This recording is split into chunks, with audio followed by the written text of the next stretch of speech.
sa'yo. Ang alay ko'y itong pagmamahal ko. May nagmamahal, aakay sa'yo. Aking inay, ikaw ang nagbigay ng buhay ko. Buhay na kay ganda, pangarap ko na makamtan ko na. May higit pa ba sa isang katulad mo? Inang mapagmahal na totoo. Lahat ng buhay naroon sa puso mo. Buhay man ay handang ialay mo. Walang ilang matitiis ang isang anak. Ika'y dakila at higita sa lahat. Ang awit na ito ay alay ko sa'yo. Ang himig at titig ay pag-ibig sa puso ko. Ika'y nag-iisa, ikaw lang sa mundo. Ang may pusong wagas, ganyan ang tulad mo.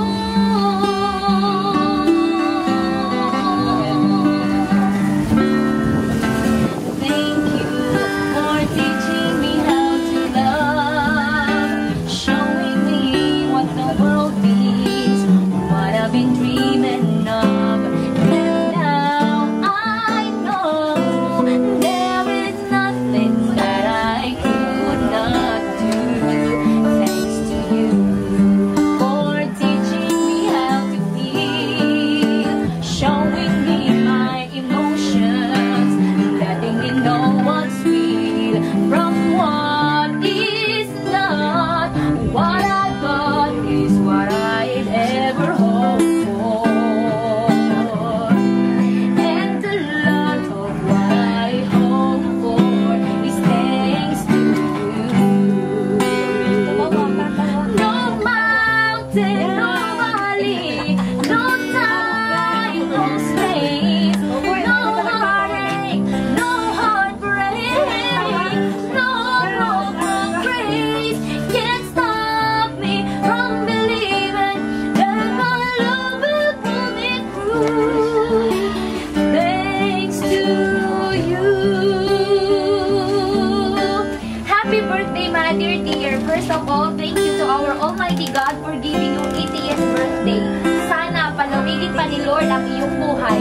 Kahit wala ako dyan at hindi tayo kompleto sa birthday mo, salamat sa Diyos at patuloy kang binibigyan ng kalakasan para lagi mong masilayan ang iyong mga apo. Pasensya ka na kung di man kami nakauwi dahil sa sitwasyon na yun. Malayo man ibang apo, pero mahal na mahal ka nila. Sana lagi kang mag-iingat at laging alagaan ang sarili para hindi magkasakit. Naway lagi kang bigyan ng Panginoon ng kalakasan at sana marami ka pang birthday na isa-celebrate. Pasalamatan ko na rin ang sister-in-law namin na walang sawang umaalalay sa lahat ng oras.